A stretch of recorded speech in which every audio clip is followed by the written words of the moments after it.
અમદાવાદમાં હત્યાના કેસમાં નકલી નોટોના કારોબારનો થયો છે પર્દાફાશ। સાથે જ હોમ્સમાં જમવા મુદ્દે યુવકની હત્યા કરી દેવામાં આવી હતી। પોલીસે આરોપીઓની તપાસ કરતા નકલી નોટનું કારખાનું ઝડપાયું। મૃતક ઇમરાન સિંધા આરોપીઓ પાસેથી છપાવતો હતો નકલી નોટ। કુલ 60 લાખના દરની નકલી ચલણી નોટો છપાવી હતી। વટવા પોલીસને 28 લાખના દરની નકલી નોટો મળી આવી છે।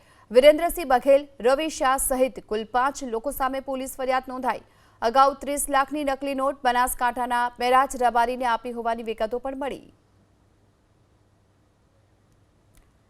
તો 60 લાખના દરની નકલી ચલણી નોટો છપાવી હોવાની વિગતો સામે આવી છે। સાથે જ હોમ્સમાં જમવા મુદ્દે યુવકની હત્યા કરાઈ હતી। આ મુદ્દે તપાસ કરતા નકલી નોટનું કારખાનું ઝડપાયું છે।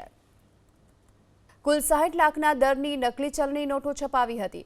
વટવા પોલીસને 28 લાખના દરની નકલી નોટો મળી આવી છે। વિરેન્દ્રસિંહ બઘેલ, રવિ શાહ સહિત કુલ 5 લોકો સામે પોલીસ ફરિયાદ નોંધાઈ।